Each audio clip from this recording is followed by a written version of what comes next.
Ladies and gentlemen, we are here. I have really genuinely excited about this guest. He's a big honor to me. He's a mentor to me, as a matter of fact, and he is my guitar guru. When I was 14 years old, my dad introduced me to him, and he was a lifelong friend of our family. And his name's Billy Barnett. He's a St. Louis blues legend. I know he's modest, so he's probably going to downplay what I just said. But I definitely I feel like that is an accurate statement to make. And anybody who's anybody knows Billy. So Billy Barnett's here. As a matter of fact, we're going to have some fun today. Hey, Derek, what's up, man? Proud of you, dog. You should see this setup this dude's got. Very, very impressive. Yeah, man. I actually, I've just built this in the last month. 2 months, because most of it, like I said, was just me, and I was actually using that mic by myself, sitting in my kitchen, like ranting. This is great. Great. Yeah, man. Well, dude, honestly, I think you had actually asked me to do it, and I was like nervous because I had wanted to ask you to do it since I started it. Well, I haven't really had a review of the new record I have, and also, I don't know, man. We won't go there, but it's just the popularity of interviews and stuff in the local areas is kind of one-sided sometimes. Yeah, no, I absolutely agree. Yeah, like I guess it depends on who you're paying or who you blowing. Right. I don't know. No, absolutely. Yeah, I agree, man. And I think, but like I said, I think the genuine players they know who you are and what you're doing. You know what I mean? And most people.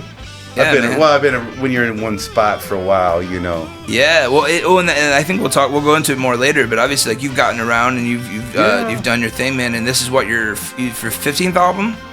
13th album. Okay, I'm sorry about that. And music has taken me all around the world. That's true. Yeah, man. Amazing, dude. So yeah, I'm excited to get into this interview with you, man. And man, I got like a little roadmap here. It's not like any strict thing or anymore, but like. So this is the Potcast. I relatively would at least like to discuss this with each one of my people that I'm interviewing, my friends, that I'm interviewing. So I just want to ask you, like, how do you feel about the jazz Cabbage, and do you think that in relation to music, what has it meant in history to music, and what do you think still exists today in correlation? Ever since Louis Armstrong, ever since Mark Twain, and George Washington, I agree totally. I think it's a help, and it can help out a lot of folks. Then it could lead you in the wrong direction if you wanted to go that way. But most of us, it is not a doorway. I don't think it's a doorway drug by any means, more than Mr. Alcohol. Yeah, or cheeseburgers or milk or sugar or caffeine. Or sugar is probably the top one. Yeah, that was my first addiction. I remember being a kid. Coming down the stairs at my house, being at like 4 or 5, and getting and drinking those days we just had the chocolate in the Nestle's chocolate, the powder, and man, just taking bites, all sticking that in my mouth, man. Sugar is a good buzz, but the music goes good. There's certain things that goes good with music, and the Cabbage definitely helps with it, I think. Yeah, I think it's a head change. For like mostly, you know what I mean? For the same reason, like why I guess any substance is abused in a music environment, cigarettes or whatever, it's like a head change. It takes me out of the reality just briefly or even momentarily, so I can create in a space. Or for pain, for that matter, for pain. Period. Psychologically, physical pain. I've been. It's a safer alternative, wouldn't you say? I would. Wholeheartedly, yes. I'm glad to see the whole world changing a little bit about that too. So, yeah, me too. Absolutely. I think like with the recent Illinois law expansion, I'll say, because they didn't like. It's still illegal in a sense. Like I don't want to say legalization because they just made it legal so they can sell it in Illinois and tax it. But it actually made it worse in a lot of ways because before, if I got caught, I get like a weed ticket. It actually happened to me right before legalization, like that November before that January when legal. I got caught with like 2 grams of weed in Columbia, and I told the cop where it was. I wasn't trying to hide anything, man. I was like, I'm not a bad person, guy. It's right there. I know what's in there. I know where it's at. I'll tell you exactly what's in the bag. You know what I'm saying? And I was cool with him, so he was cool with me. But he wrote me a ticket. I didn't get arrested. I got to drive home, whatever, and pay the fine in court or whatever. That sucks. But it's actually better than what happens now, because now if I get caught and that same situation happens, he finds the 2 grams and then writes me a DUI ticket, impounds my car. I go to jail for a DUI, and you rack up 3 of those and your life is ruined. And so now they've actually, like, initially we thought, all that revenue they're going to miss out on for taxing the potheads that are driving and whatever, arresting potheads. No, they just found a different way to angle it, to word it. Yeah, because now it's a worse thing. Now you're going to jail for a DUI. Well, in Missouri, if you get the medical card, I think that gives you out of all that, supposedly in Missouri anyway. Yeah. Well, I mean, I have a med card in Illinois, and it didn't help at all. But that wasn't before you got. Well, I have it now, yeah. But even now with the laws, they kind of keep it so like in Illinois, the reason, like, because I work at a dispensary, right? So, like, when you leave, say, like, hypothetically, you would come to buy from the dispensary, like, you got gummies, right? Come to get some THC gummies. Well, I'd put the gummies in a bag, and then I'd take your receipt that has the exact item you bought with the exact SKU of the item that you bought and all the serial numbers and everything printed on it, and I put that in the bag and seal it, and then I staple it shut. So now that bag is sealed with staples, 2 or 3 usually, I give it to you, and your job as a citizen that has just bought that is to get home or wherever it is you're going before you open that bag. If that bag is opened, that is an open container. Oh. So, like, the seal on the weed can be sealed. The jar that you bought it in can be sealed and all that shit. But if the bag's open, it doesn't matter. Oh, wow. It's an open container. You'd have to have a real dick cop. Well, but they exist. They exist in the world, right? Yeah, they do. You know what I'm saying? Good and bad. People are good and bad in general. But yeah, like, you'll run into, like, those, maybe the cop's having a bad day. You know what I'm saying? I've ran into more angry cops than I have passive cops. And so, like, it's possible. You could get a cop that, like, is aggressive and is like, hey, I'm going to push the issue. Like, I think it's good at home. It's not really good to be, like, out traveling with the quality of the weed nowadays with some. I agree. If I was a young smoker and the shit nowadays, man, we used to get, and drive around out in the woods and stuff. Nowadays, the quality is so much higher than that. I agree. So I think it should be for your own home or out. You shouldn't be doing it in front of kids, man. I agree. But if I see one more mom advertising their wine or Jack Daniel's thing, that too. Let's not even go to Pfizer or all the deaths or facts. All of the pill popping problems we have. Well, I would talk about that all the time, right? Like, there's people that hate on weed, but then there's soccer moms that swallow Xanax because they have anxiety about soccer practice, and their doctor shoves these pills down. You're gonna get addicted. It's Percocet or Vicodin or whatever it is, or Valium or whatever it is they're giving to you for an ailment, for pain, for anxiety, depression, whatever it is. You get addicted to those things. Like, I found out I have adult ADD. And he prescribed me with, like, or he said I had, like, partial narcolepsy, but he can't prescribe me with narcolepsy because they'll take my driver's license from me. Oh yeah. And I've talked about it before, but I've had situations where I've, like, gotten on the Metrolink and when, like, four stops past my exit because I was just passed out or whatever. It's like things that have happened in my life. Like, I don't fall asleep behind the wheel. I've never have. I can't say never, but, like, do you have sleep apnea? I don't know. Probably do. I don't know. That was the next thing he wanted to talk about. He said if it doesn't get better, we'll have to do sleep studies and see where I'm at. And I don't know that I don't have it, but I don't really snore loud. I've had friends that have had that, and they're like, well, if you're sleeping by yourself, you don't know if you have to tape yourself one night. But it's true. I think it's a good. I think I like to see things get better, but it's better than it was, or it's mostly just been a. Well, I made sure to tell him I didn't want to get on fucking amphetamines. Oh, yeah, man. I was like, dude, I know what you're talking about. Because he said this. He was talking the same treatment for adult ADD is the same. Ritalin, which is speed, which is speed. Meth. And so, I mean, I'm on I'm on something called Concerta, which is, it's not an amphetamine. It's in that vein of narcotics, and it is a controlled substance still. But it is not an amphetamine. It's amphelidate is the end of it. It's not amphetamine. So it's actually in a sense, better in my scope because I don't feel it unless I don't take it. Right. So I don't feel jittery. I sleep at night. There's no nights that I'm up all night. When I decide I go to sleep, I go to sleep. I don't have trouble with that ever. Good. And that's all. And I eat regularly. Like when I'm hungry, I'll eat. Like I don't like that. There's certain things that I wanted about it. And also I've had days where I haven't taken it. And I have to take it for 2 or 3 days in a row. Like not take it for 3 days for me to notice it being gone. Which helps because I was worried about not taking it the next day and fiending for it or something. Not what I want. It's a gradual thing, and that's what you want. Yeah, and with weed, obviously, I've gone like a whole month without smoking, and I was fine. Right. So I think that there is something to that thing that it is a safer alternative. Our government, our society pushes alcohol and pharmaceuticals. Well, they have forever, but cigarettes and all these different things that. Yeah, I mean, it's a hypocritical mindset towards weed. You know what I mean? Coffee, not much different. It's just racism, man. It's war on drugs, and that's what it started as. You know what I mean? It started from that. Black people and Mexicans smoke weed, and it's the jazz musicians that are. Poisoning our white girls and makes them dance crazy in those jukebox clubs, and that's what it was. It was that racism, and it was that, and then they had negative propaganda, all the was it Reefer Madness campaigns, and there was a movie, and man, I just bought into it, man. Is all it was. Thank God for Woodstock, huh? Woodstock. Well, there's two roads, right? And I guess you can attest to that because you were around back then, like.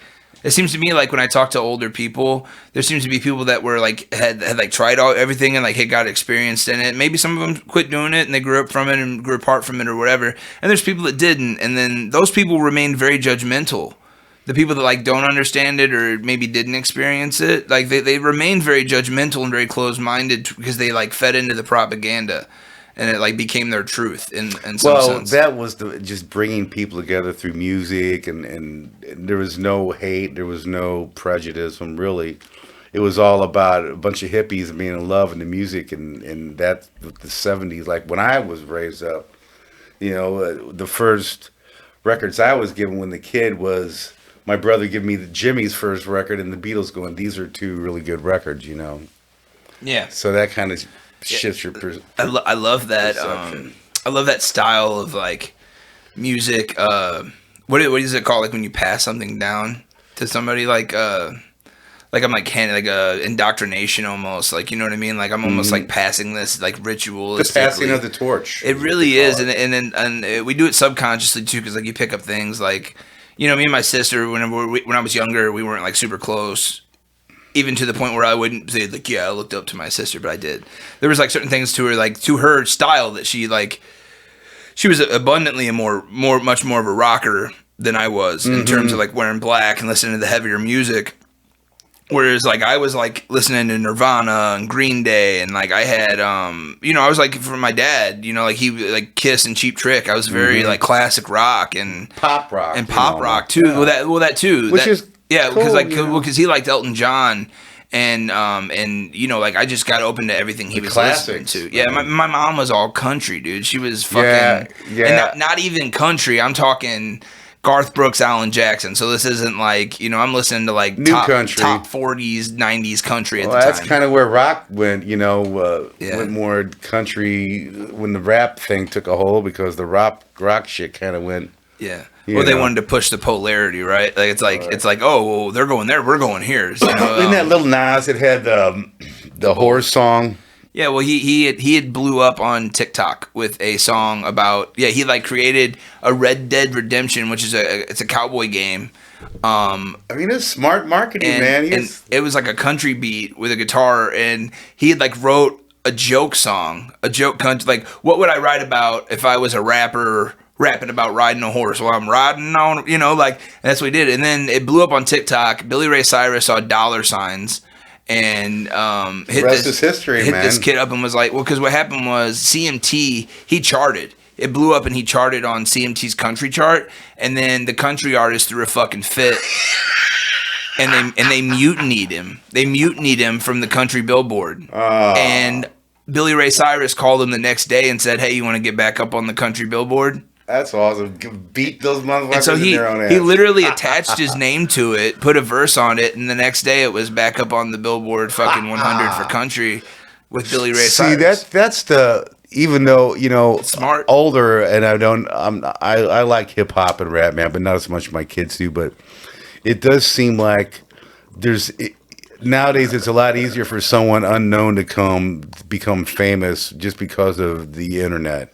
Yeah. Where it used to be you had to be signed and they would promote your music. Nowadays, like you can complain, like everything's free on the internet. All my songs, I hear a new record, I get on YouTube, there it is. I don't even have to buy it. But man, if people like your shit and believe it, they'll still buy your records and stuff.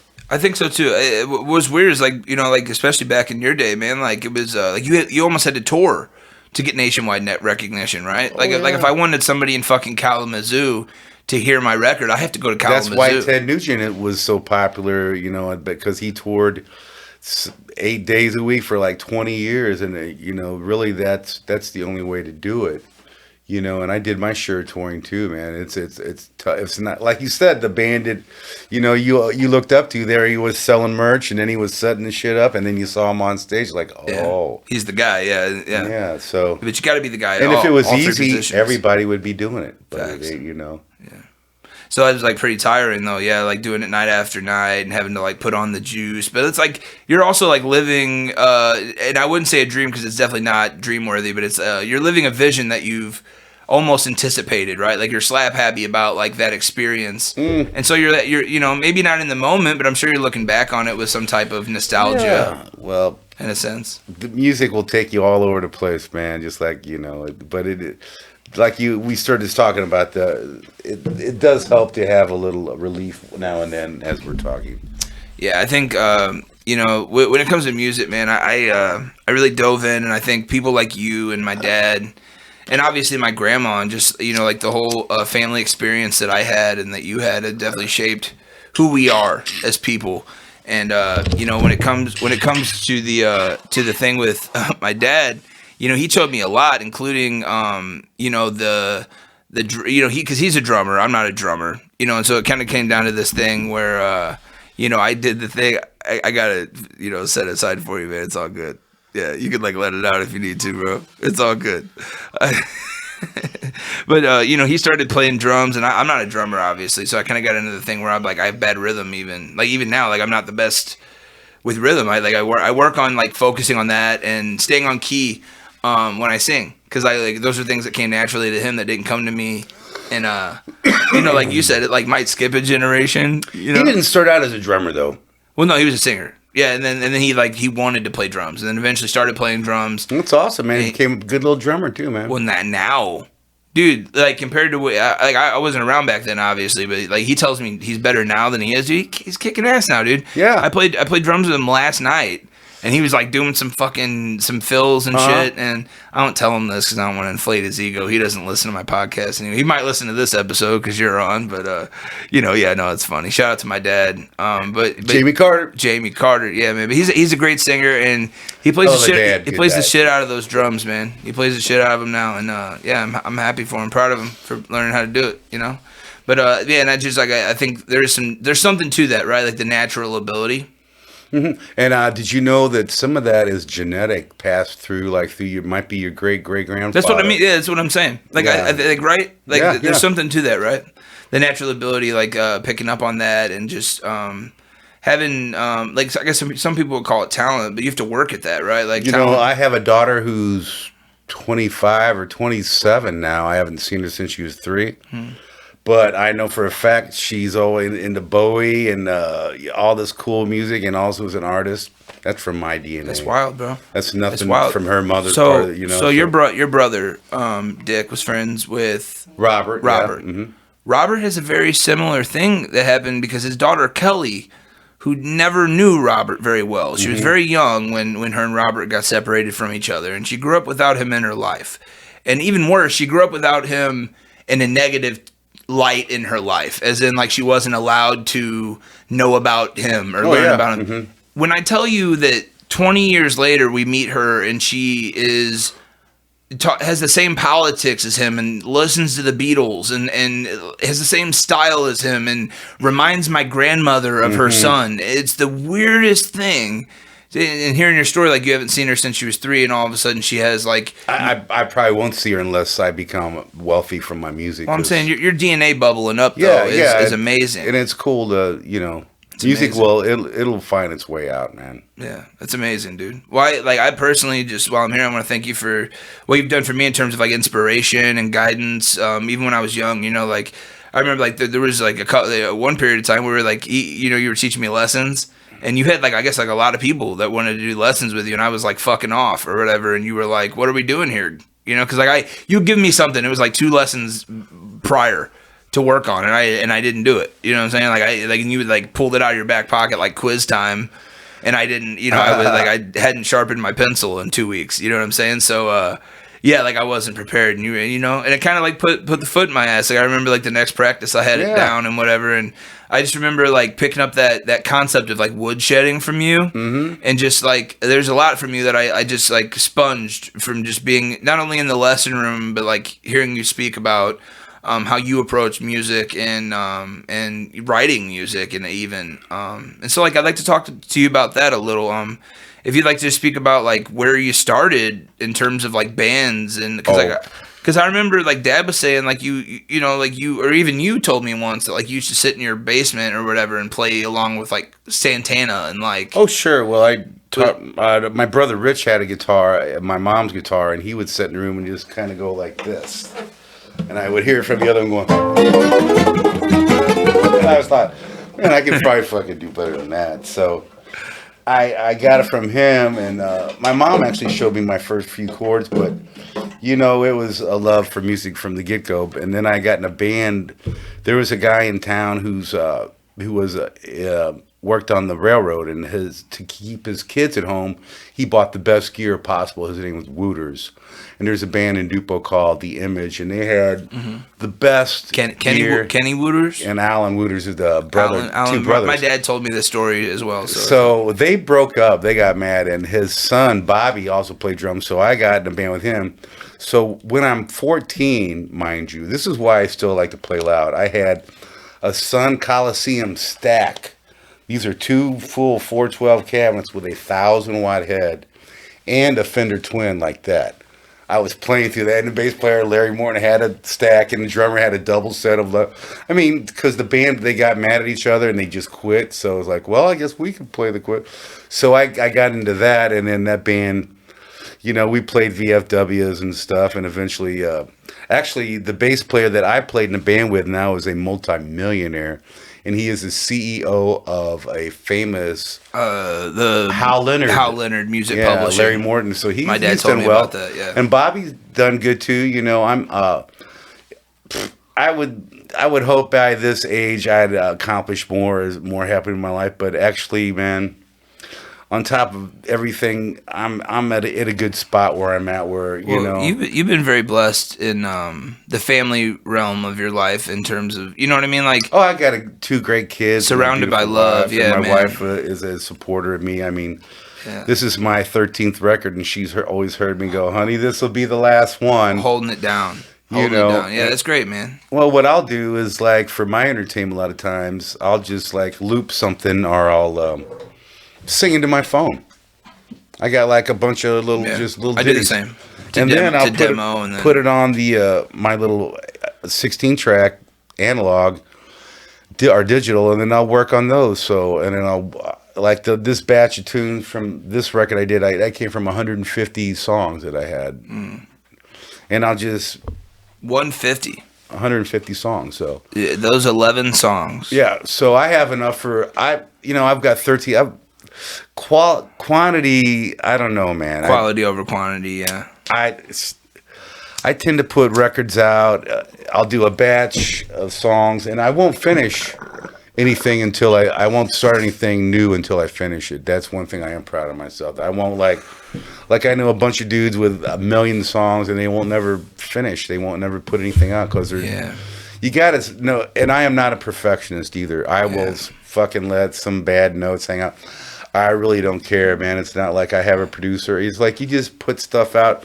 I could put a record of mine on, from 20 years ago and listen to it and know exactly how I felt at that time. Speaking of, Speaking of, I remember being a kid listening to fucking, what was it, Street Quarter Symphony? Mm-hmm. And just and I know like you had other musicians that are involved, but the musicianship was incredible. And then on top of that, like even now, I can hear how much of that was you, because even now when I listen to your solo albums, years later, like Faith in You had them in this new one, and it's the Quiet Desperation, one of my favorite songs on your new album. Oh, thank you. And that style of like instrumentation from you that you almost had like one or two tracks on the last few albums that I've heard that are not in that vein, but like kind of like reminiscent. Like it's kind of like almost like a jazzy like Girl from Ipanema style. See, I have a problem, and I'll show you my other room.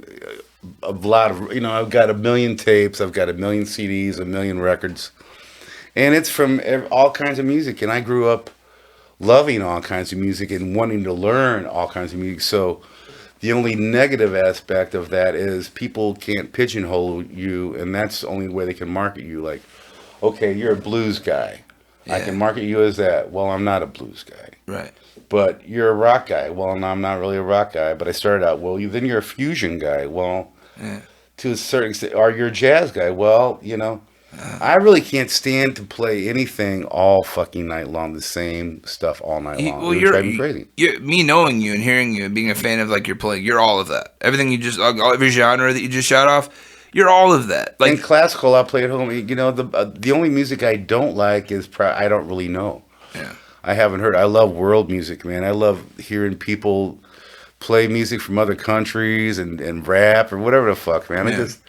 It's truly the only, really, if you think about it, music is the only language that is the same no matter if I'm in Japan or Europe or wherever. Universal language. You could sit down and jam with somebody or play with them and not speak a lick. Food, language, and maybe sex and just the basic things is you're right though. I think music's the less intrusive of all those. You know what I'm saying? I do worry about some people that say they've never listened to music. Or they don't listen to music. Like, or they haven't, and I think it might be a neurological, it's a psychological thing. Or like if people who sing and like go, okay, I want you to go la la la la, and they go la la la la. They sing like a fifth or third of. I think in the future you're gonna have headphones or some little thing you can put in your ear that will tune in. Yeah. It's already happening. So, fucking Elon Musk. Yeah. Last year announces on Joe Rogan's podcast the Neuralink. Yeah, I watched that. And it hooks up to your brainstem, and it's supposed to supply electrons to the areas of your brain that are lacking efficiency. And so, essentially, like if you're autistic, it's supposed to fire the part of your brain that's not firing. Or Alzheimer's. If you're Alzheimer's, blindness, deafness. Yeah. That's... And I think you're on, like what you just suggested is actually on the cutting edge of what that is, and it's like building onto something, like, right? Yeah. If we could find a way to like turn people into cyborgs, then yeah, I can put auto tune in my fucking voice box. Or you'll say, okay, for $100 you can play like anybody you want to for a day. Yeah. So you get the little thing sticking. Okay, I can play like Yngwie Malmsteen all day long and do your tribute and shit. And then you download another $100 or you're gonna lose it. And your life is ticking. Your actual life is ticking down while you're in this surrogate reality. So man, we're moving towards that, bro. That's real. But to here nor there, no. It's I'm happy with the spot I'm in. We're really, I've lived a crazy life in some parts too. The rock and roll lifestyle, and sure, I'm sure you have endless stories, man. I'm still here, man. Yeah, no, I like that was like the main thing, like about that's refreshing listening to the new album, is that like I told you I've listened to it 4 times over, and it doesn't sound like a defeated album. You know what I'm saying? No. Like I feel like whatever I put out next is actually like, while it's like a dump of songs that I'm gonna be dropping, because I'm that guy you were just talking about that has a bunch of songs not even half written. I have completed, like I have more than 10 completed songs that I've like only released like 2 or 3 songs via Facebook videos. Well, I know I had to talk you out of going to my original music tribe, which I have on Facebook. You guys can join up with that. But it's only original music, man. And we're in a society now, I think that, well, it's very tribute-oriented for at least St. Louis. I mean, it's all about hearing stuff you already played.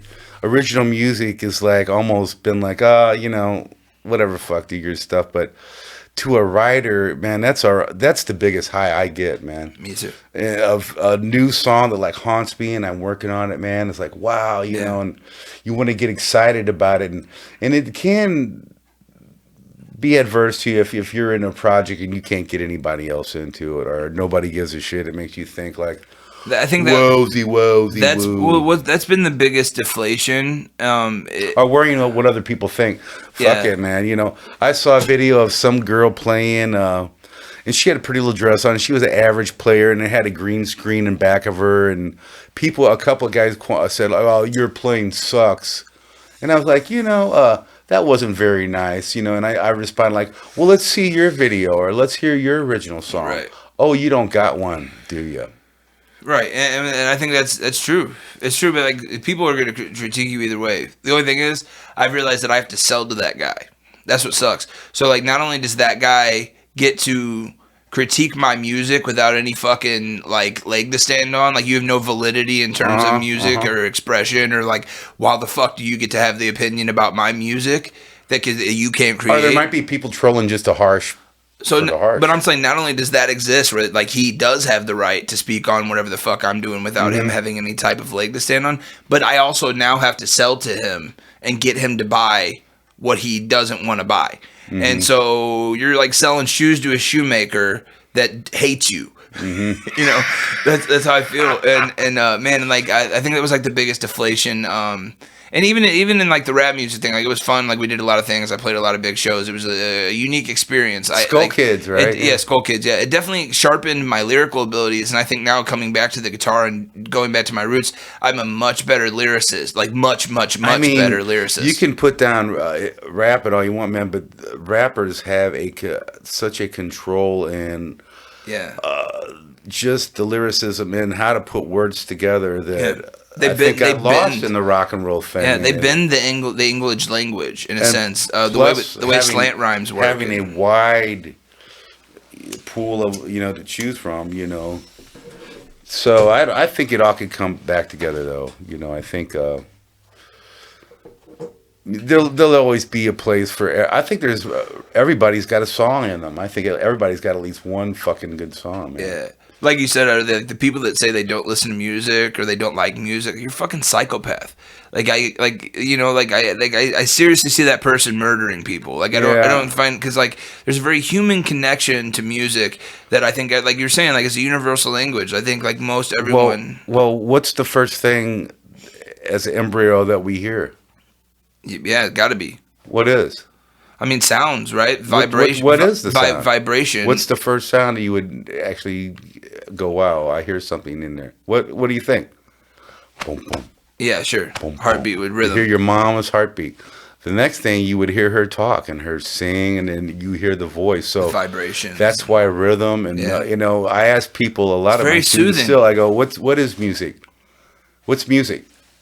It's vibrations, frequencies, melody, harmony, and rhythm. Those three things are the three things that make music. It's not that tough. It could be difficult or it could be complex as Beethoven or Bach, but it's all saying something though. Yeah, I mean, I think like that's it doesn't have to be that complicated. That's why like simple is sweet, right? Like the average listener wants a digestible product. He doesn't want to, See, that's always been my I was a street player. Then when I got educated to some degree, you asked about my past, and I was in a band, and up until I was actually going to go to GIT in Hollywood when I graduated out of high school. I had already at that time. Is that like Berkeley? No, Berkeley is in I'm saying New York, it's like that type of institution. I mean, well, GIT was the Guitar Institute of Technology. It was the big guitar school in Hollywood. Got you. Taught by, opened by Howard Roberts, and all the great players were teaching there. And I actually got accepted, and I was going to go. And the summer I went back was when I got a call from my previously deceased father. Wow. After 7 years being gone. So I decided, since he had amnesia, I wanted to get to know my dad again. So I stayed in St. Louis, and instead of going to GIT studying with all these great players, I went to fucking SIU in Edwardsville, where they didn't even have a guitar program. I had to play trumpet again. Man. So I was like, this really sucks, man. The only thing that saved me, I met. So there's a crossroads though, yeah. Yeah, like yeah. in your timeline. I mean, like there's a moment of like contemplation. Yeah. And I often think, what would have happened if I would have gone to LA at the point where you were at? Yeah, I might be dead by now. Sure. Well, you could. I mean, might bro, be, or I might have been famous, bro. Who knows, man? I think most people. Because I was partying heavy back then. Off perception of you, though, even now, like even today, like if you were to set up somewhere and play, and I were to show 10 people that have never seen you play, I like at least 3 or 4 of those are gonna think in their head, like, man, why haven't we heard of this guy? Or why isn't this guy? You know what I mean? Like, yeah. Because that's how I felt. Like, and I know, like, I was young and I had like some adoration of you, so like I'm biased and I'm also not a good self promoter. I'm probably the worst self promoter. We're all our own worst enemy, man. I know some people that are very good. Cocky people, but I don't hang out with those people. Especially people that that they're just good at talking about themselves and their accomplishments. I would just assume my work I'll let my playing talk for me. And it does. I think that's what I was trying to say to you. Like I think like when you play, like because you're already a great guy, and like what you don't have to sell in terms of like being cocky or like selling your achievements. You sell with your personality. Like people meet you and you're a great guy. And I'm lucky to. I figured the way I'm just blessed and lucky. I can still fucking play, man. You play the shit out of the guitar, dude. I can still play and I can still write, and I'm 61 years old. I started when I was 14 playing out in bars. I mean, I used to play in Centerville. When I was like 16, and they had a bar. I even forgot the name of the band I was playing with. I'll never forget it. They had a fake door in this bar, and it was a strip club in the back. And you go in there, and there's like some old lady shaking it, man. I'm like, shit. I think I worked there. Yeah, no, this is way before you were dreaming your mama's eye and daddy's eye. But it's funny that playing live, I think it's very addicting. My cousin was in a band called Griffin, and they lived right down the street from me, and they would practice. And I think that was my first experience playing out. It was like the JB Annex was a club. It was a pretty good sized rock and roll club back then. I was like 15. My older brother Rich and Robert, Carter. I have to show you a picture that he drew also. But I'd go there and listen to them. They sneak me in anyway. They got me on stage. They say, hey, man, you want to play something? And I started off with Jeff Beck, Scatterbrain. They're like, this little fucker knows Jeff Beck. And I'm playing with the crowds. That's the biggest rush for a kid, I think. And I've done it with you, too. And I think my dad mentioned you playing at a fucking high school assembly or something. You had a band. Oh, yeah. We just in town. He just mentioned you playing your Les Paul. We would play just the fast part of Freebird. That's what it was. He said it was Freebird. That's what it was. He said he remembered that. He remembered you playing that. He said that was when he remembered being like, damn, Billy could play the guitar. I had that moment with you a couple times as well. And even now, like I said, every time I go see you, there's like at least 1 or 2 points like where you're, like, even though I know you and I know how you play, you still surprise me, and that's a good thing. I always think it's cool when you get people on stage with you, I love that too. It was very nerve-wracking, I ain't gonna lie to you. Like it helped me though. As a 16-year-old fat kid that had stage fright, dude, like people loved you. I had no choice, dude. Yeah. I had no choice. I had you, who's like one of my biggest. I had 3 musical mentors in my life: my father, you, and Dan Ward, who was my musical director from school, right? Mm-hmm. And those were the 3 guys that, like, I literally, if you asked me to jump and rub my tummy, I'd do it while playing guitar, whatever. My dad said, get up there. You were calling me up there. I was so proud to get up there with you because, like, it's usually in the middle of your set. You're, like, got done killing a song, and so, like, there's some type of, like, oh, man, how am I gonna, play that? And I felt that. I know you don't feel that pressure, and I know it's, like, so, like now I wouldn't have as much anxiety about it because I've been there so many times. But like, dude, I remember being 16 and having that like, dude, it's like almost like a panic. And people love that too, man. Yeah, but like it was such a good experience because it actually threw me into what I would later have to use in jazz camp in terms of improvisation. Mm-hmm. And like, I don't know any of these songs. You just said key of A, go, and here we are. You're off to the races. Now I'm playing in the key of A. Yeah. So yeah, man, I definitely thank you for that too. It's like it was a crash course, and like it was very cool, man. But yeah, I definitely think even in the new album, man, like I really enjoy what you're doing. I like there's so many different feels, different sounds. Get on YouTube and I got a lot of that show on YouTube now, and there's this little guy. His name is Chase Kofer, and he's got muscular dystrophy. Yeah, and he was not going to make it a couple years ago, and he got kidney transplant. Damn. And I got him on stage to play with me, and he's playing like this, man. He kills, man, and it's like he plays the guitar, piano. He plays the guitar on top of like his physical impairment, kind of Jeff Healey like. Jeff Healey style, yeah. But he's a lot more, but he's beautiful the way he plays, man, and that makes me happier more than that makes me feel like shit. I could ever be. Like, I should be playing right now, bro. Well, man, you can't trip on technique now when you got guys playing with their feet. Oh my God, dude. And the one-arm guitar players. And beautiful music. So, yeah. It's not about technique anymore, and I still practice technique to this day and shit, man, but it's just a means to an end, man. Artistry's always defeated virtuosity, I think, in terms of like the story is more important than the words. Being creative facts. There you go. The story is more important than the words. There you go. Man. That's a great saying. I've never heard that before. Yeah. Wow, man. So like, what happened after that? So you didn't go to GTI. You started gigging like with a band. I came from Dupo, Illinois, being like mostly white. I got in a band in Kinloch, Missouri, which was an all-black community.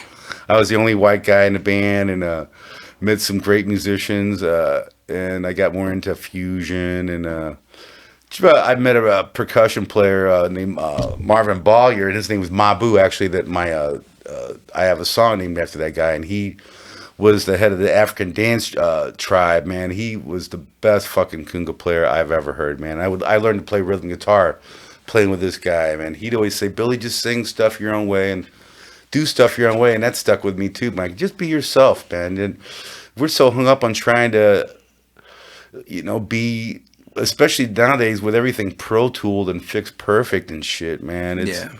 That's why I love that.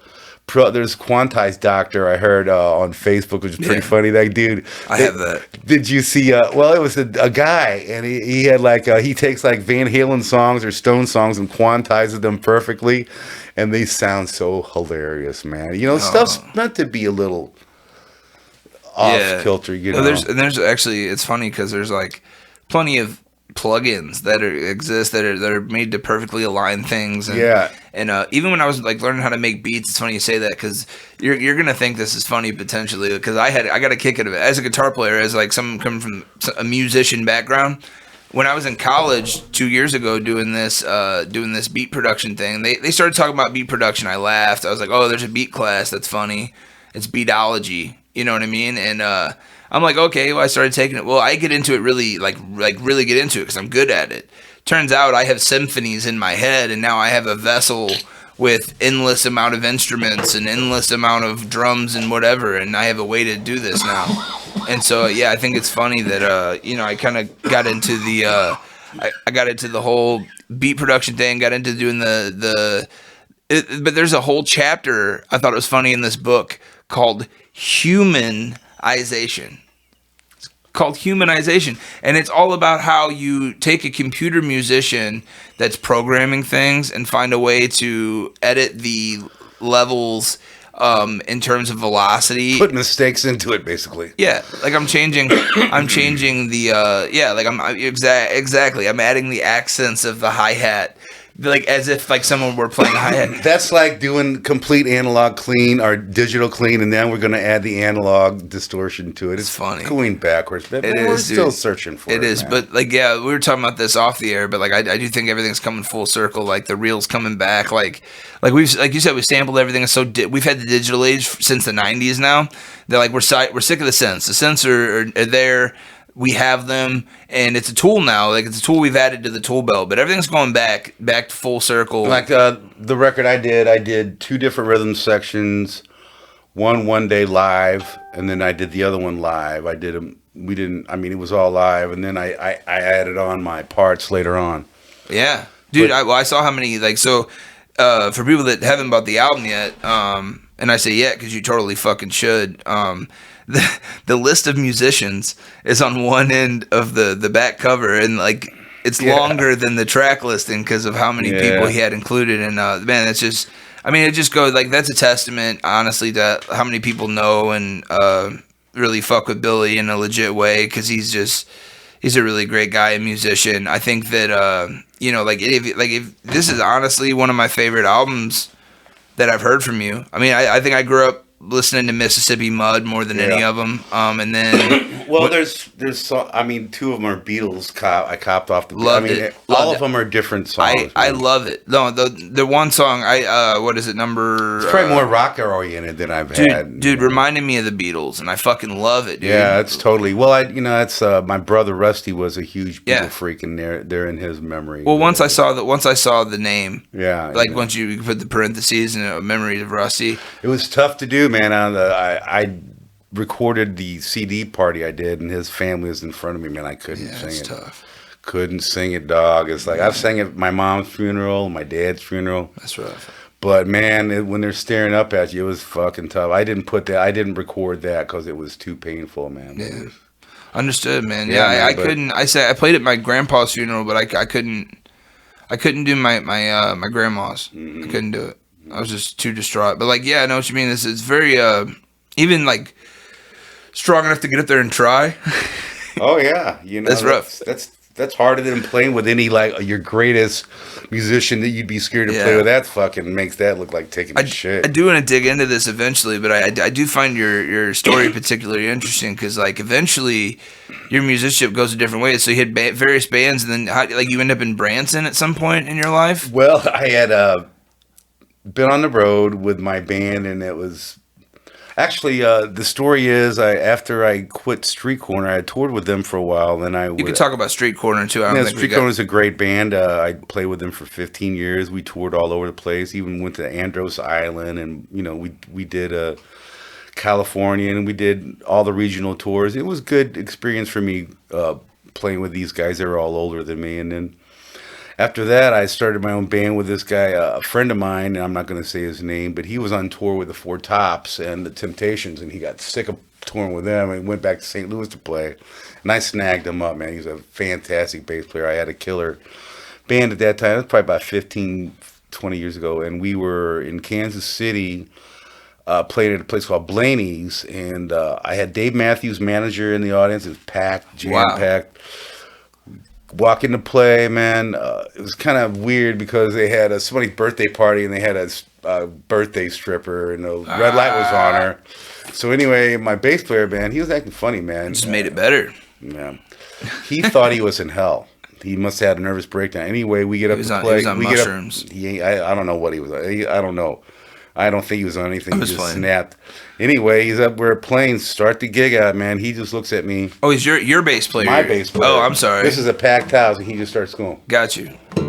I thought you were talking about the manager. He just starts going like this, and saliva is coming down from this mouth. I knew he had a stroke. Oh no! Right on stage in front of everything. So. Oh my God! I saw my life just kind of fully.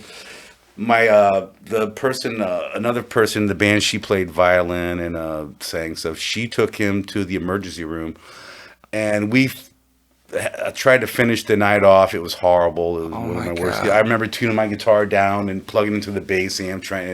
I saw people leaving in droves, man. And then I didn't hear from him for like 20 years after that. He had disappeared, man. I recently just got back in touch with him, and I'm going to be seeing him again. But he was by one of my favorite musicians. He's okay now. Then, he's okay now. And after that's when I went to. I started a thing back in town, and it just didn't pan out for me. So I had an offer. When you said he freaked out, I thought you were talking about Dave Matthews' manager.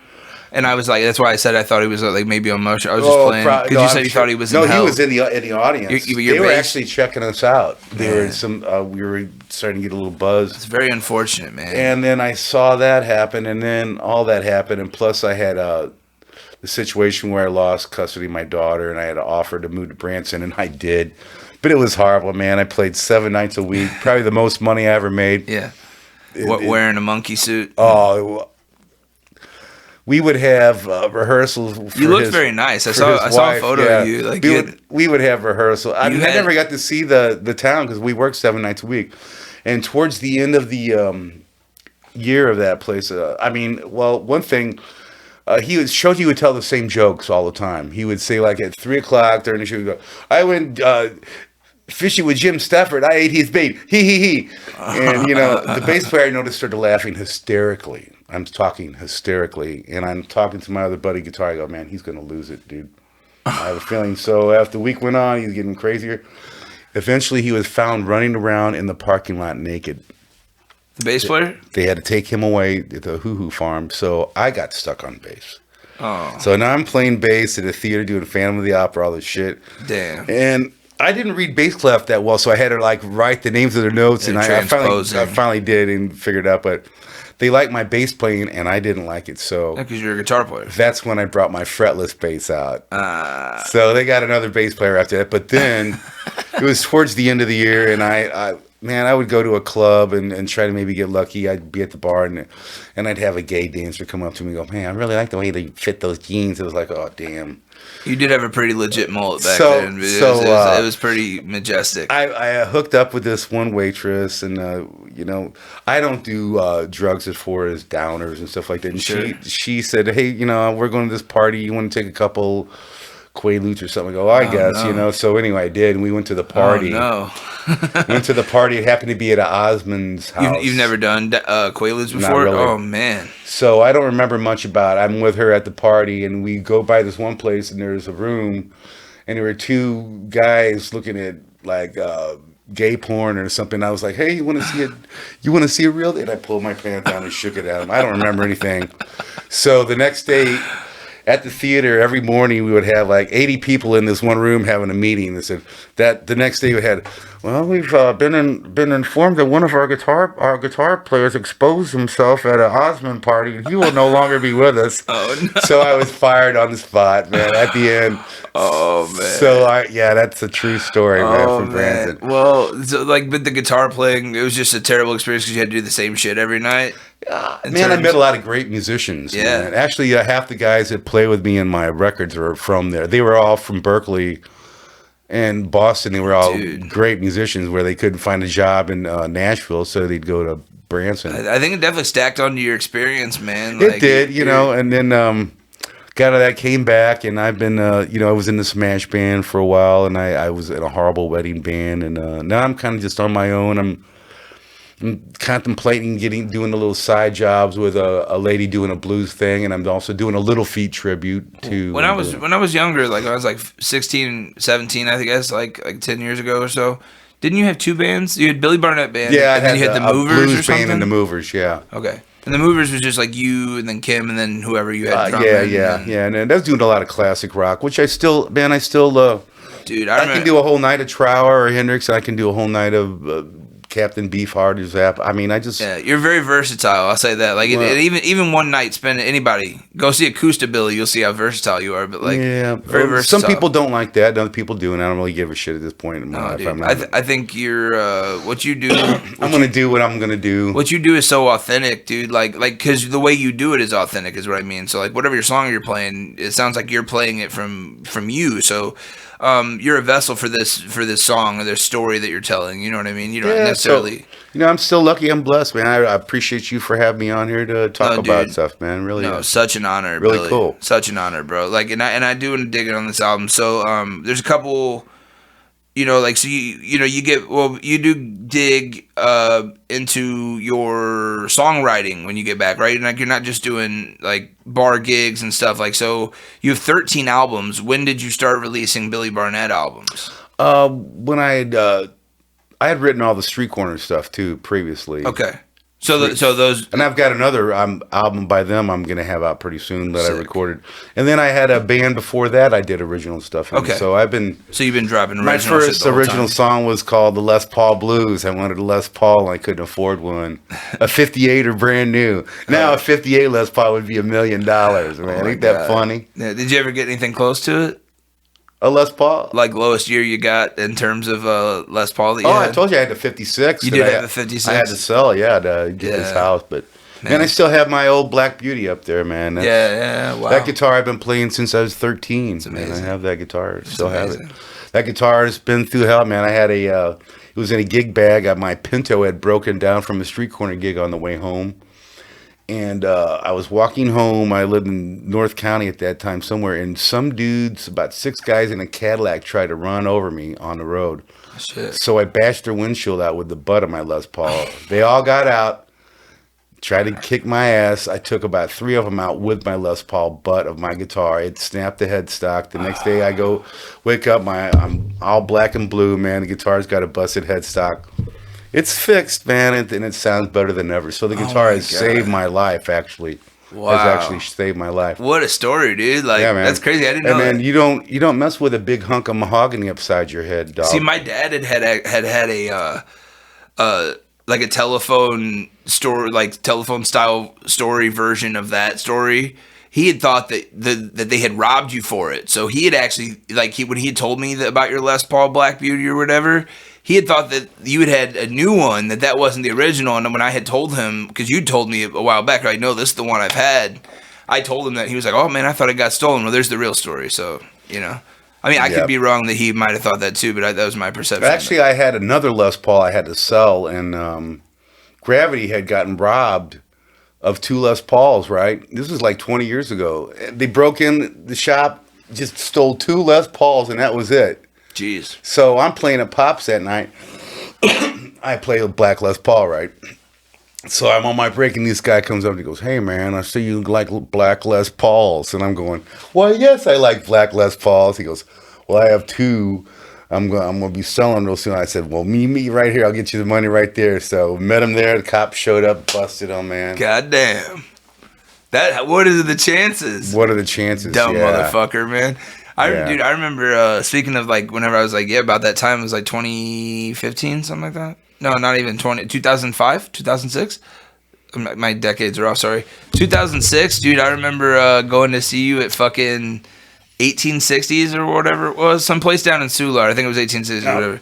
But fucking, man, you guys used to rock that place, dude. You and what was it, Phil Burton, Demarius, yep, and Demarius on drums. That dude, every time he hit the snare, he'd pop off the seat, man. That dude, hey, dude, he's the #1 jazz drummer in St. Louis right now. And you had some badass pianist that was there one night. I remember. Yeah, Sean. Well, man, it's endless. Every time I always try to be the worst guy in the band. But that's the thing about going to a Billy Barnett show. I'll tell you, from like a crowd perspective, you're just sitting here, right? I'm in a crowd. You don't know who is who, bro. There's cases sitting everywhere, off to the sides of whatever. And I could be sitting there, you could call some dude up, just some dude sitting next to me. I didn't know. He's some badass saxophone player from, and it's like that. That's a pretty awesome experience of seeing the amount of talent that comes around you. It's just like I said, it's a testament to who you are as a musician and as a guy. It's a very St. Louis is very talented. One thing I will say about, I can say, oh man, nobody cares about me in this town or whatever. But one thing St. Louis does have is that it used to be the East Coast had its sound, the West Coast had its sound. Well, they all traveled to the Midwest, so we got the best of all the East and West Coast. So same way with the rap thing nowadays, but now we have a little more edge and a little more, and we made it our own. So whenever St. Louis players go to other towns, they love us, man. I could talk about Michael McDonald, David Sanborn, even my boy Mike Zito. He's doing some touring, a lot of touring. He's up there, man, too. So I think you're right. Stuff. You got like a grittiness, right? Like you go to these other cities and like you got a grittiness to you. And like I think that too, like the artistry is different in the Midwest. I've thought about that before, just like based off like we're in the Midwest, right? We don't have anything beautiful here. So like we have angst and we're fucking, there's like, there's all these. Well, it all came from the blues. From the rivers, so New Orleans, Chicago, river, Memphis, and then St. Louis, and it used to be that, like say a blues shuffle, Like they have actually the Memphis Shuffle and the Chicago and you would have a certain stylistically, and I think one thing the internet has killed in a lot of ways, which is okay. I mean, it's going to happen anyway. But you got a guy from the Philippines sound just like the dude from Foreigner. I mean, whoever. Yeah, right. It's taken away the intrinsities of just the living at this part. You play like that. Now we're influenced by everything. But I'm older school, so I got where I learned it all the hard way, you know, and off the record, which is another thing I could talk about is how nowadays if you want to learn a song, you get on YouTube and there's It's amazing. 20 shots of Yeah. But when I was doing it, you put the needle on the record, or maybe you got to see somebody play it, but you didn't.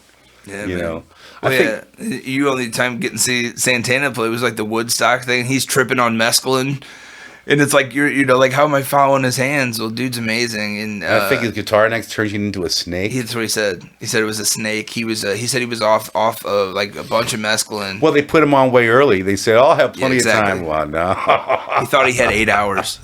He thought he had 8 hours, and man, that's funny. Yeah, but like, yeah, you're absolutely right. Like, so having like YouTube and the internet in general is a great asset to a young musician I nowadays. do see a lot of virtuoso players. I don't see a lot of people playing together. So And negative side to that though, right? Like that's a definite pro, and we talked about it earlier. Like my ability to drop a song and reach national audiences, as to where like I would have to tour before if I wanted to do that. That is also a pro, but it's also a con because now the industry, and I mean industry in all genres, is so diluted because it's so easy to do. It's so easy to make music now, which is a great thing. I'm actually happy that it. well, you could do. I wrote the song on my phone. I want music to be free, bro, but I can't. I have to live. Yeah. You know what I'm saying? I do. I want music to be free. I think that it should be free. I think that everything should be free. But I have to live, bro. And so like, and I want this to be my career. You know what I'm saying? So yeah, like I have a product and I want to sell it, and I think that we should be able to. But everyone being able to make music, being able to be a computer musician is now a thing. I think the pandemic has leveled the playing field. For instance, I know this dude who was Celine Dion's guitarist, and if you're a touring guitarist, that's like the top of the food chain pay scale, man. Fuck Celine yeah. Dion, he played anyway. It went from overnight, you lost all your income, and he was like in Canada, where he was from. He was like. They were doing shit like when you got like a Uber drop off food, he would jump out while they give the food and play his guitar for people for playing for tip because they had this level of income and then they lost it all, you know. And I'm seeing it's slowly coming back, but Yeah, well, and it's interesting because like when you have the money, your standard of living rises, and then and like with expenses and everything, like I'm no longer living in the 1-bedroom apartment and driving the '96 Honda. You know, so like there's a lot of things that upgrade whenever you get the money initially, and that's the problem because like if it's not sustainable, then it doesn't come in. I think that's a musician's lifestyle, and in terms of like the one-hit wonder style. yeah. What about you make so much money that you suck and you don't write good anymore? Look at Guns N' Roses' Appetite for Destruction. But what's better, right? To have done that and lose the money, or to never? Is it better to have loved and lost than to have never have loved at all? That's where I'm going. That's where I'm going with it. That's where I'm going with it, Billy. Yeah, I know, man. I think like I would much rather be known for having been Axl Rose than to have never been Axl Rose. Even though he's a crazy, drunken, psychotic asshole. You know, now. same way with you could say, well, man, nobody cares about my original music. Well, in 20 years, nobody's going to really care about any tribute band, but they might be. Your music might be. And if you look at all the great classical players, they were all dead and gone before any of their music was I'm even moving appreciated. past it now, Billy. Like I'm now at the point where I'm looking at it like I have to love it for me to do it, and so now I'm doing it because I want to, and I'm doing it for the right reasons. I'm doing it like I'm no longer worried about other people's perception in terms of like when I'm in the creating room. You know what I mean? And so, in the same sense, like I'm actually, I feel like I'm not worried about worldwide notoriety. I'm not trying to be fucking Justin Bieber or any, you know, delusional bullshit.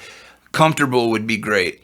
You know what I'm saying? But you've also your recording school, and that also opens your eyes to like how many people are out there and how to do it, you know, and where we're at in this big game, you know. I just want to create so that, say tomorrow, God forbid, I'm not like saying I want to die or anything, but you know, the shit happens. Like if I get hit by a bus or something, like, look, bro, like I need something for my people to have of me when I'm gone. Man, music is the best thing. They're always with you, man. Like I could die tomorrow, and that's the best CD I did. Man. Like Robert died, my Uncle Robert. Mm-hmm. He died, and like you were talking about showing me something he drew. Mm-hmm. Like his drawings, I don't know much of Robert. I really don't. Like we've talked, I know only what people have told me about the dude. He's hilarious, man. I met him a few times in my life. Robert, when my brother was in the Air Force, Robert would come by and pick me up and spend a little time with me because I missed him. He would take me, and he had this gorilla fucking mask, right? Yeah. He would have me wear the gorilla mask on, and we would drive around like North County or wherever, just drive around weird place, the Central West End with a mask on, with the window down. Being weird. It's funny. Just silly stuff like that. Yeah, man. I like, but his drawings are what we have left of him. And he was into music big time, you know. Yeah. So. Well, he's actually, I've seen a drawing that he drew of your son that you described earlier. While you were describing it, I actually seen a photo of him drawing. I don't know, like the guitar. There was a guitar in the picture too, but he drew. He was at a practice with the Wooters, and I don't know if it was your amp or whatever, but it's a Sun amplifier, and it's exactly what you described. And he drew it. My dad has it. Yeah, I bet that is. Dad, if you got it out there somewhere, bring it or show Billy, because like it's somewhere. It exists. I've seen it. Yeah, I'd like to see a picture of that. And I think that like he even wrote maybe Billy on like your name or something on it. Like I think he was he's just a very artistic guy. But that's what we have left of him. And I've actually looked at that in particular. I have a cat photo that he drew to me, like addressed to me, like to Derek, and I have it framed, and I look at it, and like when I look at that, I think of myself. I think of like, okay, well, I didn't know much about Robert, but I think about him being an artist, and I think about what's left of Robert. And your music will let somebody know about you more, almost as much as a painting. Way more, because I say things in songs that I shrug off when people bring it up. Mm-hmm. You know what I'm saying? Like in terms of like personal things that happen, whether it's a relationship thing or whether it was like a line about, wanting to die or, like whether I was sad or whatever. Like people always bring me things from my Facebook statuses and from my song lyrics and whatever I'm posting. And in terms, it is a form of expression. I'm like in the same way Tupac said it once when he was in court, when they were questioning him about the violent content of lyrics, and they talked about how they were like reading verbatim his lyrics in terms of like murdering people. And he said that I do it on wax so I don't have to do it in real life. Huh. And it's and so like when I think about like my sadness in terms of like what I'm ventilating when I'm creating a song, essentially to me, like that's what I'm doing. Like if I write therapy, it facts. Fucking therapy. That's what this is. And I feel better. I feel better when I'm done. Not only do I feel better when I'm done writing the song in the moment, because you work on it after that, right? I'm gonna record it. I'm gonna add it. I'm gonna call my buddy who plays whatever, and he's gonna play on it. When I'm done mixing it, bro, that's the best feeling. No drug I've ever done, Billy, in my life feels better than that moment when you're like playing back. So, or even like when you get your first, I know CDs are like it's extinct now. We talked about that earlier, but like when you, like a first stack of like press CDs, like when you open the box and you see like, you know what I mean? Well, here's the one: you'll get your stuff mastered, you'll get it recorded, and then you'll do it. But when you get it mastered, that first listen back is like that's a big accomplishment because you came from an idea to something that could be tangible, like I'm having records and those are coming back, but just that even if it's on Facebook or on YouTube, you can go, here's my song on YouTube. It's at least you got it there, man. Yeah, man. That's what I would say with your shit, man. Finish it up and just put it out there. Look at Beck. Look at some of this half done shit he's done. It's brilliant, man. Well, so like with you though, like so when I was young, like I talked about Mississippi Mud, which was an album that you had. You had a song featured on an MTV show, reality show. Was it Real World or Road Rules? Which one was both it? of them. Okay, so Billy has a song called Mississippi Mud, which is the title track for a song, and this is I don't know, like if you're around Billy, obviously you've seen it. There's a great photo of him, like were you in the river? Yeah. And he has his Les Paul, and he's got mud on his chest, and he's like in there, he's playing, and like it's a very visual representation. It's funny because the lyrics in the song are actually deep in a sense. Like you're speaking about like the Mississippi mud, like it's hard, it's gritty down here. People get stuck in it. It's like a small town, like, and I don't know. That's just the way I perceived it. It could be something totally different. See, that's what's so cool about music, man. You could talk about mud, but I'm talking about like what we were talking about earlier about the St. Louis musician and the way and the like what you have to live is if you're going to choose to live here and be a working musician. you're stuck in the mud, and essentially, and it was a very, when I got older and I got high and listened to it, it was a very that's when it hit me. I was like, whoa, maybe he meant that. If you didn't, that's awesome, man. If you didn't, I think it's funny, but I think it's very figurative in a sense. Like even your photo was like figurative. Like there you are, you're in the mud, and rappers talk about that a lot. It's a big term. I get it from the mud is what the kids would say. Well, it's organic, man, and you literally got it from the mud, dude. And I think it's pretty cool. You had a song featured on an MT. I know it didn't bring you like. Well, the only reason was it was a student of mine, and I gave him an extra CD. He sent it to his aunt, sick, who played it at her work. And I go, where does your aunt work at? Oh, she worked at some place called MTV in Hollywood. And Brent Kidwell, who was the producer of that, walked by and go, who are you listening to, Marge? She goes, oh, it's my little nephew's guitar teacher. Well, I like that, and that's how you get a break. I really haven't had a break since then, but it's word of mouth, right, man? Like, who knows, bro? It's not like, and even now, like, if I listen to a song on whatever, I don't see your photo necessarily, especially if it's like on a video or something. Mm-hmm. It doesn't matter, dude. Good music is good music. You could be fucking 5 or 50. Well, man, I'm lucky, man. My boy Richie and Sam Bam, on that played on my cut. They didn't ask me for any money or any. I would have paid them a little bit what I could, but they did it, man, because they said, man, it'd be cool to be a part and do that. And here's the guy from Guns and and it's like it came together really cool too. So and that's another story about just trying to keep, like you said, passing it down, man. Because we're only here for a little bit, man. These are around longer than we are. Yeah.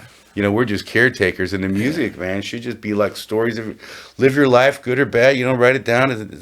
It's not meant to be perfect, buddy. And I'm hoping to accomplish that with these podcast episodes as well, which is why I'm really honored, because like you are a big part of like an influence to me. And maybe it'll help other people out to try to, just fucking don't listen to what people, say don't do that. Why you'd bother and do that? Do it anyway, man.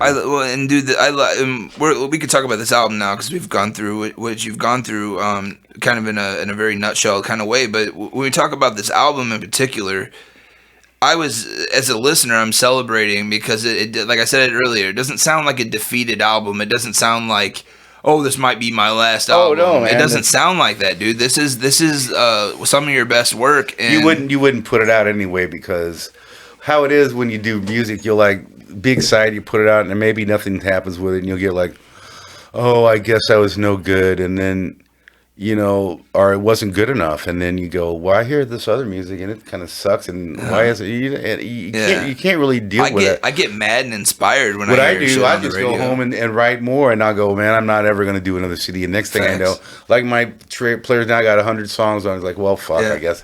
And they'll bother you. They'll go, hey man, remember me? Yeah. You got to finish this and do this. Yeah. And it'll eat at you until you do it. At least it does for me. 14 times of doing this with no return, really big time. Most sane people would go, I'm not going to do this, and I'm just going to work it, making the most money, because money's more important than anything. Like, it is to a certain degree, especially when you got kids and a family. I didn't realize how I didn't ever put. Obviously I do now. There's a certain, once you hit like extreme adulthood, there's a certain reality that slaps you in the face when it comes to financial responsibility, I think. And obviously it's still hitting me, to be honest with you, because I'm still pretty terrible with my money. But that being said, like, I never put a value on money until I realized how much it meant to everyone else in the world. Well, when they put net worths on musicians and stuff, and like, this guy died, and net worth is this, is like... Well, because in society, I'm like a worthless, I'm like a gesture. I'm like the Joker at the fucking... That's what I am as a musician in society right now, is how I feel. Because, like, if I were to meet a girl's parents... I think we talked about this on the last podcast with Brian. He's a rapper, and we were talking about a very similar conversation. I said to him, like, I wouldn't go to a girl's parents, like, her dad shakes my hand, like, hey, what do you do? Oh, well, I damn sure wouldn't say rapper, but like I would say I'm a musician. Okay, cool. I feel that way. I would say musician. Oh yeah. That's my truth. Sure. That's my truth. Okay, so I'm a musician. All right, well then I risk, in that moment, I'm risking the chance of him going, no, I said, what did you do for a living? Mm-hmm. And then I have to, because now I'm like, fuck you, Greg, or whatever your name is, you know what I'm saying? And now we have a problem because you are disgracing what I think is it was like that was almost a given. Like if you didn't want, you say I'm a musician. Like, well, fuck, you ain't dating. That's a given, even before you would say it out of your mouth. Yeah, but it's such a common thing now. Like it's not just girls' parents, but new friends and and it happens more when you get kids and get old friends. And they find out how much money their dads make. Dad, Right. how much? Like I for a while my boys were like, Dad, why do you play this job where you don't make any money and I'm like going, dude, I would probably murder somebody if I didn't get to play crazy shit one night a month. Yeah. And you don't understand it because, you got your games and you're killing 100 people before lunchtime with your fucking video game. Well, as someone that's like in between those two generations, I'm somewhere in between your kids and you, like I have both of those, and like I definitely relate to what you're saying to me because like I feel the same way. Like in terms of both music and weed, like I'm a much better person when I'm on both of them. I'm more patient. I think when I'm doing music more, I'm a more happy person in my everyday life. The less music I do, the less happy I am, and this is why I get 6 months in any type of full-time gig where I'm full-time diving my life and my energy and my dedication, and maybe I'm learning a trade. But so it's always 2 steps forward, 1 step back, 2 steps forward. So yeah, some people. But I get so depressed, bro. Like if I'm not doing music. Oh yeah. Like if I'm not doing, I get so depressed, and like it's almost to the point where like I would almost rather be broke doing something I love. And I know that sounds really fucking stupid. Like I sound some like hippie that's like preaching his truth, but like it is true. Like in a sense, like there's someone with money out there, and I am broke, but like I can say now, being broke, working paycheck to paycheck where I'm at now. I could say like I would do that with just doing music. Well, I've never made a lot of money, and I teach doctors and lawyers and people who make a lot of money to play guitar. They all want to do what I do. Facts. I mean, I can bitch about this. But actually, I had a friend of mine who's a student of mine who's a surgeon said, "Hey man, I want to back your album. That's why I have this album." He said, "Man, here's $4,000." Well, because I can't teach your natural ability, Billy. Right. I can't teach it, bro. I can hand you the keys to the Lamborghini. If I'm a professional driver, you can't drive like me. And that's essentially like I never understood the tools. Like when beat making, there's this thing with drums where like other producers don't want to give access to their drum samples because like I don't want you to have the same ingredients that I have to cook with. If I was actually a really talented producer, I wouldn't be scared of you having the same ingredients. Yeah, because you got ears, man. You can. Because my food tastes good. Believe me, a Miles Davis jam would have more rhythmical intricacies than your fucking little drum beat you think you're hiding. Sure. Absolutely, yeah. It's just, and I'm sure you've seen it in the guitar world in terms of tone.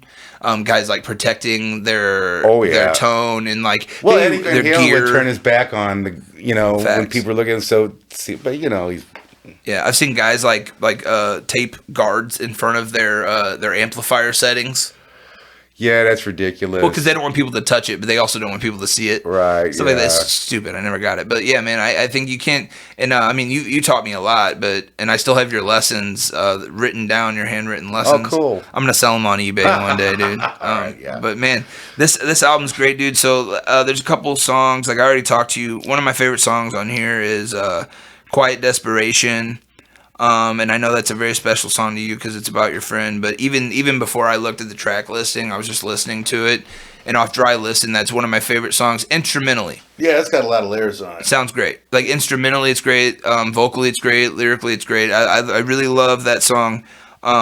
Need Your Love reminds me of like some modern like folk music. It is. Yeah. It kind of reminds me of like dude, there were some John Mayer albums like 5 or 6 years ago when he was like living in Montana. He moved out there and it was just like him and his acoustic, and that you could put that song on any one of those albums. Yeah. And Circles, obviously, at the end of Circles, there's these fucking shredding ass guitar solos, and it's a good song. Like the song's got purpose lyrically. And I think like later I'm gonna have Billy hopefully play and we'll do the thing, and you guys will get to hear it maybe, but just like lyrically it's got purpose. But like, dude, the original on the album, the guitar solos are just so fucking good, dude. Yeah.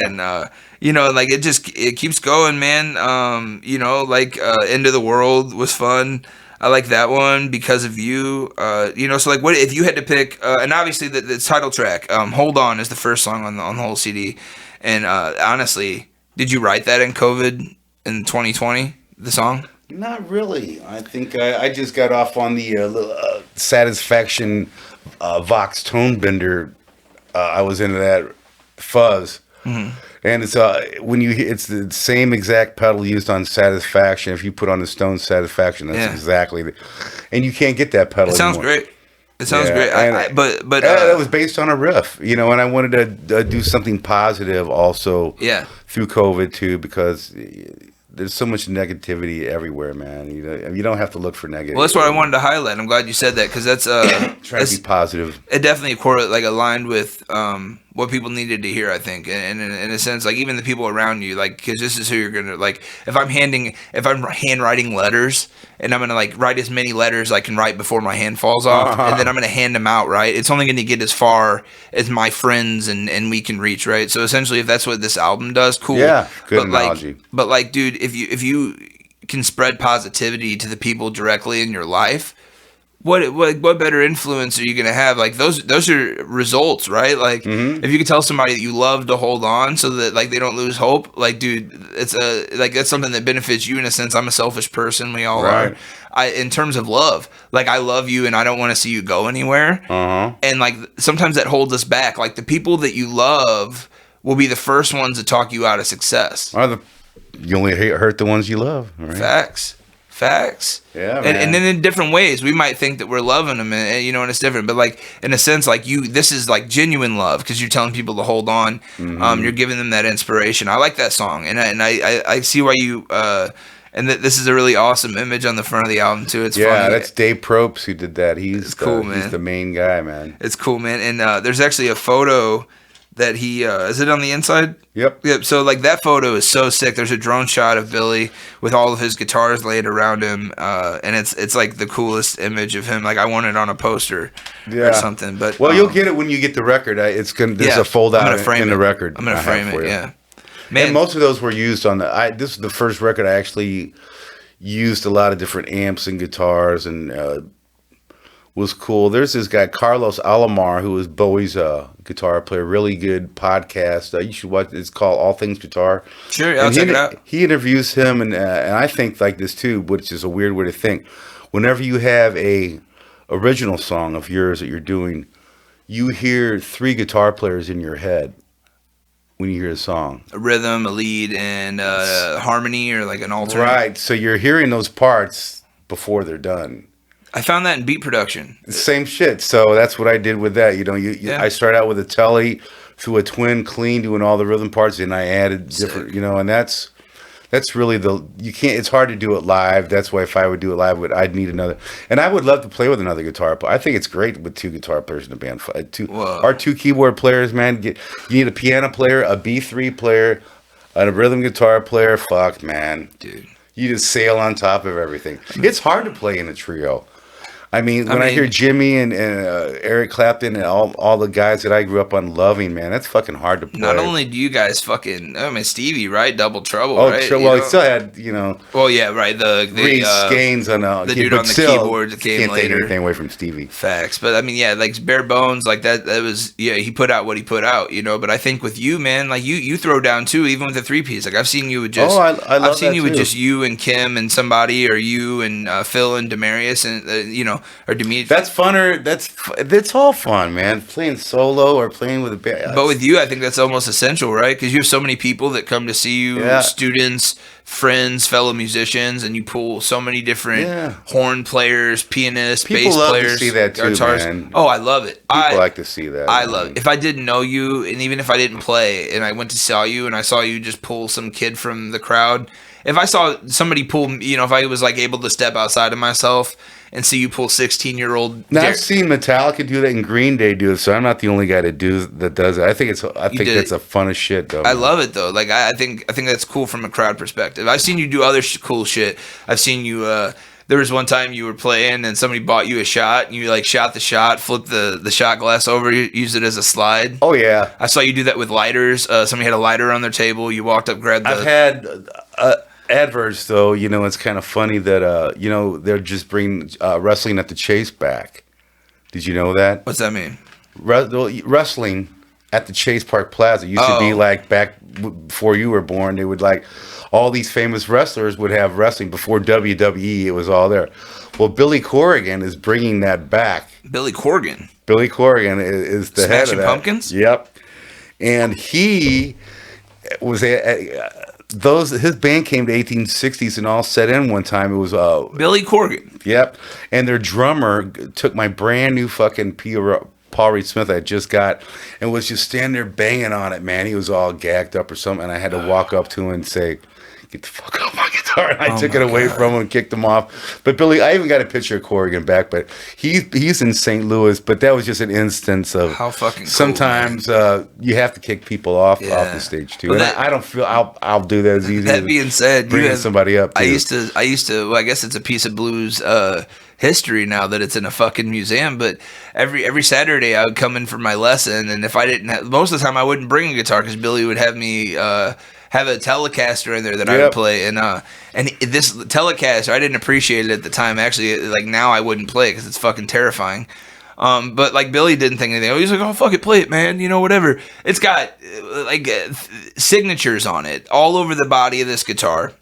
And it's literally a piece of music history because of all the like with Thelonious Monk and how many other people Alan Holdsworth, Jeff Beck. I mean, I know you can't even mention them all because there's 75 of them. You said BB King, fucking God, man. And so like that's amazing. It's in a blues museum right here in St. Louis now. We went and saw it actually. And there's stories for almost all those signatures, man. Like amazing, the BB King one. I was in Branson. I came home for Christmas. I'd gone out drinking, and I ended up in Venice at the Roxy. So Brooklyn. Yeah.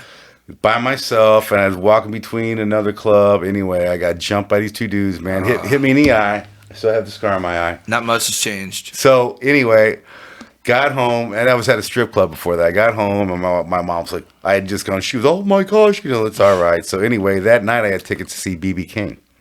So me and my friend go see BB King, and I always bring my guitar just in case I can get signed. So I got to get it in. At the end of the night, they let me go up to he was in the third floor of the Fox, man. He was sitting in this big chair, like a king's chair, red velvet. He's got his family all around him. They let me come in. It's a throne. If he's sitting there. It was. So he said, "What you got there, boy?" He took it out. He goes, "Why don't you play me a little bit?" So I'm like doing like some little BB King licks. You're like a kid in a candy shop. Exactly. Tickled to he death. signed my guitar in front. Oh my God. Was he cool? He was cool? Cool as fuck. Couldn't be any cooler. Man. Signed it, put it away, and as I'm walking out, I'm leaving, he says, "Hey, Billy." I go, "What?" He goes, "Stay out of strip clubs, boy." What? And I went, "Oh my God, how did he know?" Because he asked me what happened to my eye. I go, "Oh, just, I fell into the door or something, man." What the fuck? Yeah. It's still a mystery? Like, this is a cliffhanger? Like, we don't Who knows, man? Did your mom call BB King? And he didn't know. I don't know how he did, but I got my guitar signed by BB King. That's fucking amazing. Yeah. That's so weird, dude. Yeah, to play the blues for BB King is pretty strange. Man, dude. So, going back to the CD, is there any of your personal, like, now that you've had time to marinate with the album, do you have, like, a personal couple tracks that, like, you think are more special than others in terms of, like... No, man, those are... I labored on that album. How many songs? Well, it sounds like it, yeah. What song's gonna follow the next, which nobody thinks about now. Everything's just a single release, so you have to think of how the record's gonna flow. I had to think about. I mean, could you imagine taking 150 anything and like if I gave you 150 marbles, and said, pick your favorite 11. Well, you have to just listen to them, and I only listened to that music that I was doing for like 2 months, and then I had it all scripted, and every note pretty much except the solos before we went in. So I had it all charted out. Everybody just had to go in and play the part, and I had them only play the song once or twice, and then we recorded it. I don't like anything planned out, or because it's got to sound like energy. It's supposed to jump off the speakers at you, and sometimes, man, like like if you try to re-record an old song that you did and you re-record it, it just fucking lays. Well, it doesn't have the energy. Yeah, I've noticed that too. Like where I've gone back and like tried. I'm not the same person that I was when I wrote it. Like maybe there was an energy like when I wrote the lyrics. Like how did Journey get their new dude to re-record all their records so they wouldn't have to pay Steve? Yeah. And how do they? I mean, it sounds okay, but it still don't have the same. No, that's what Kiss did too. Kiss did the same shit. Like they didn't want to pay Ace Frehley and Peter Criss anymore, so they had Tommy Thayer and Eric Singer record all the hits.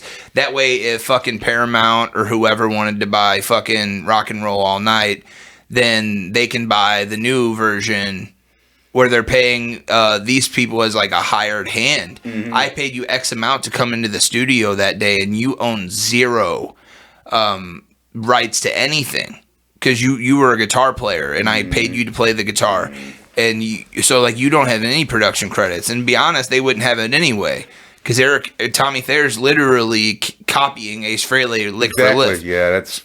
It's not that he's a great guitar player; he's a fantastic guitar player. Eric Singer's a better drummer and singer than Peter Criss. Oh, sure. But that doesn't fucking matter because you're wearing their makeup and you're doing the whole charade. For me, it's like it's a cop out, and I actually detest Gene Simmons and Paul Stanley and whoever else is doing that type of shit, like Journey or whoever.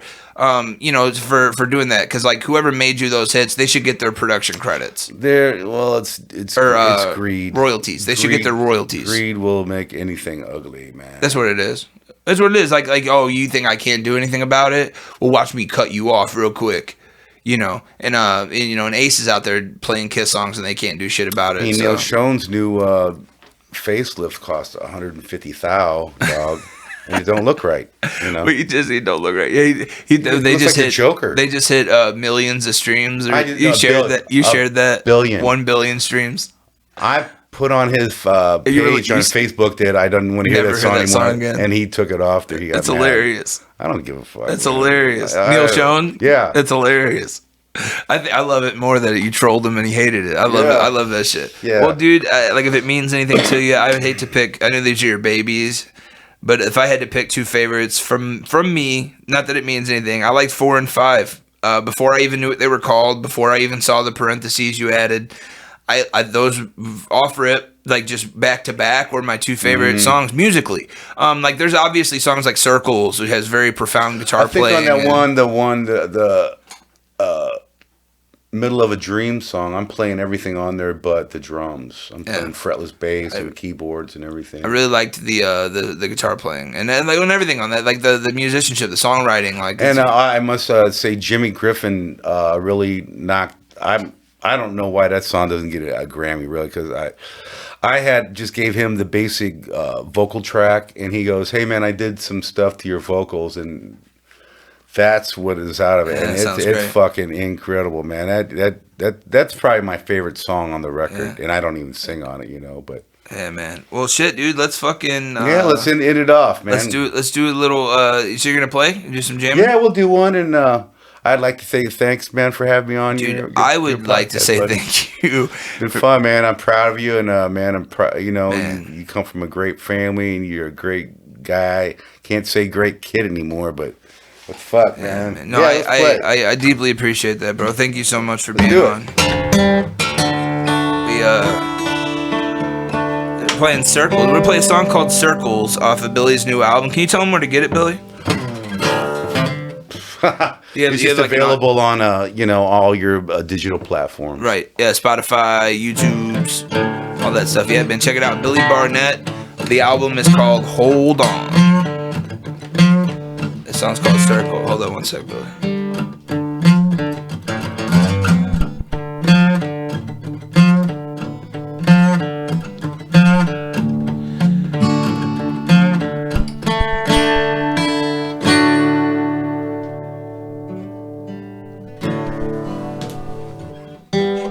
I just noticed that was a Paul Reed Smith guitar, man. That's nice.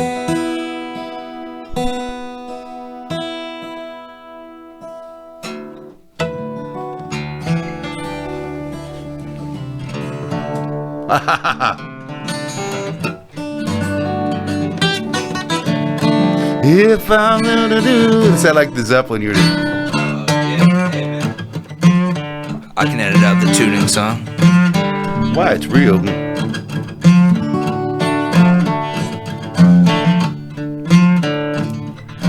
Can you angle that one more at your fretboard for me? Thank you, sir.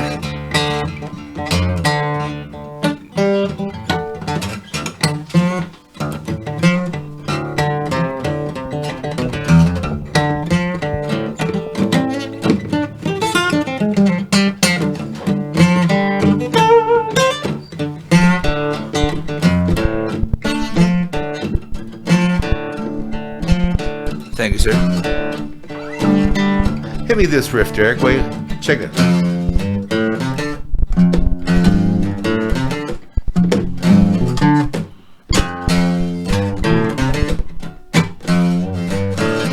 Okay.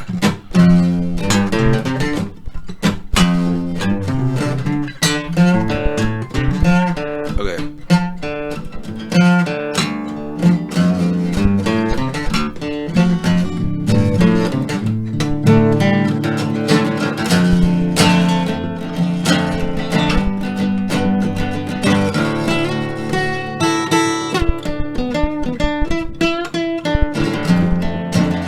Hey, well, damn.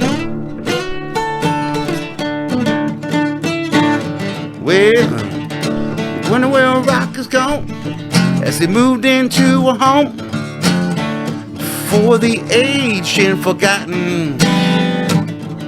I heard he was on the news. Kids gonna feel his shoes and raised up on the blues. Yeah. The circle goes round and round.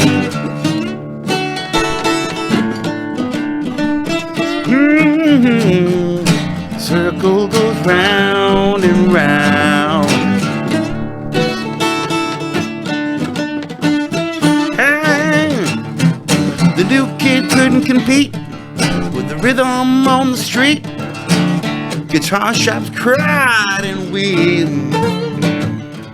They all said rock was dead. All went to his head. Everyone had forsaken him. Well, the circle goes round and round.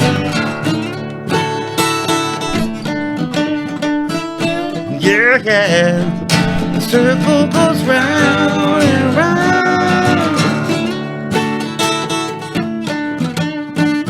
Well, with the new kid on the throne, rock and roll has found a home. It's like it had begun. Well, the circle goes round and round.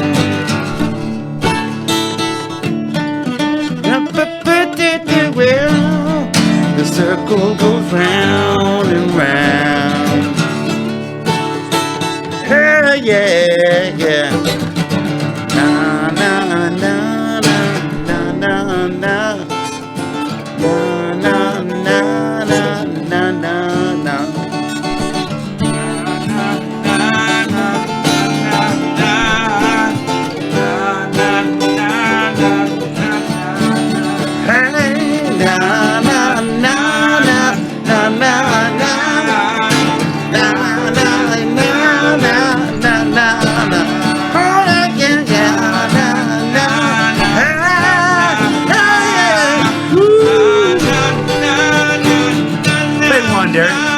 Solo.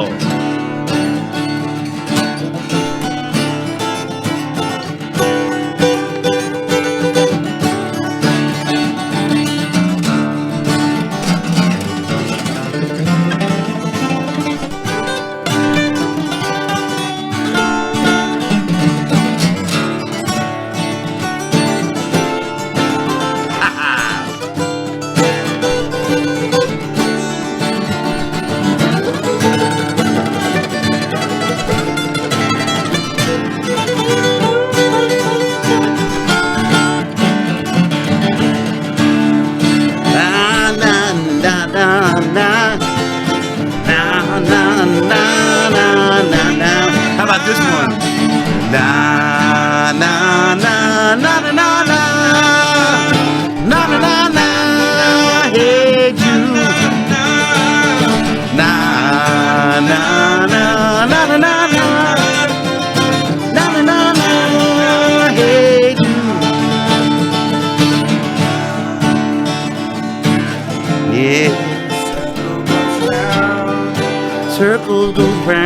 and round. Circle goes round. Will it go round in circles?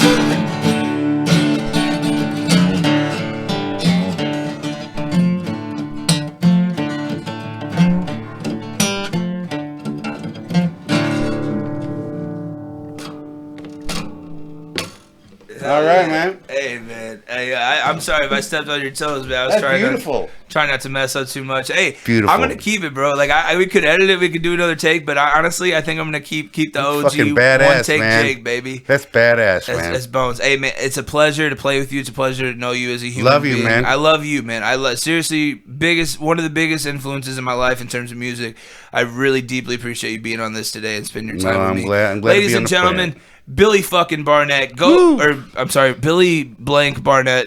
go on YouTube's, man, YouTube, Spotify, anywhere you find music. Go look up Billy Barnett. Get in tune. He's blues, he's rock, he's jazz, he's pop, he's everything. And I mean that. And this album in particular, Hold On, is his new album, and he shows every shade of himself on this album. Go check it out. I am honored to know you, and thank you for being here. Big Buddha Podcast, ladies and gentlemen. Come check me out on the YouTubes, Spotify's, all that good shit. We'll have a bunch of stuff for you real soon. I got some announcements coming soon. Thanks a lot. See you later.